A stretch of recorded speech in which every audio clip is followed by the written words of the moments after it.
Madam Speaker, thank you for giving me an opportunity. And I would like to thank the Senator of Nairobi County for bringing up this matter.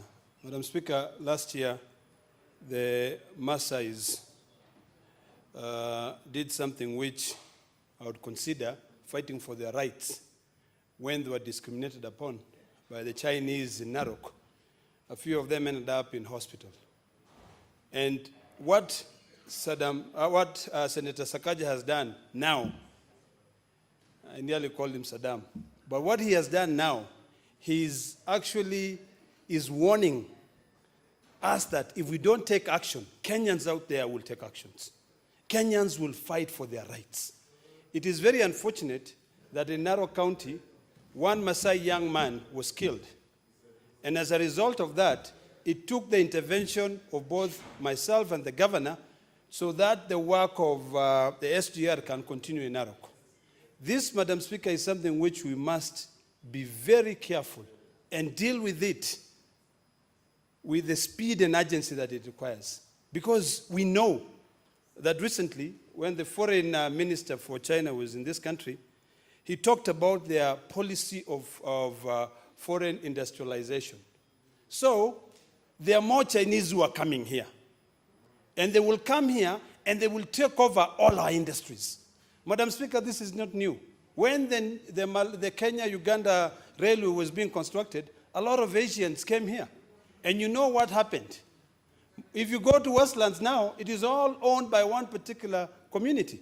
If we cannot stop this, if we cannot even ensure that our own Kenyans have jobs as attendants, if they can be trusted worldwide to become flight attendants, do you honestly want to tell me that they cannot be able to man a railway? I mean, this is ridiculous.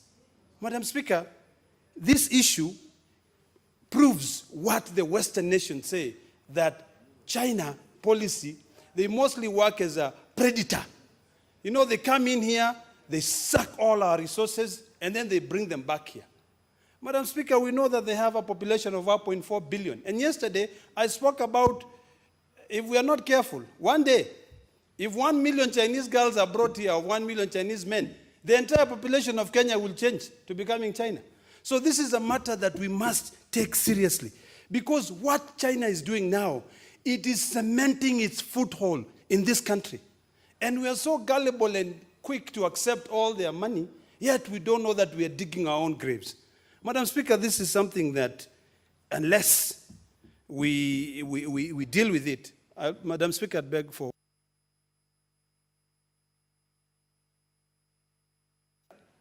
Thank you, Madam Speaker. In Narok County, I can tell you this, and this is something that, Madam Speaker, you spoke about earlier on. When the Chinese are extracting these resources for them to be able to construct the SGR, they do not care about the environment. Right now, in Siabei River, there is an orphanage home which is there. And those children who live in that orphanage, on a daily basis, are taken to the hospital because of respiratory diseases. So seriously, we have to be careful. When the floods are washing the river, it was Sonyero recently, I mean, it washed away all the equipment because it was upset.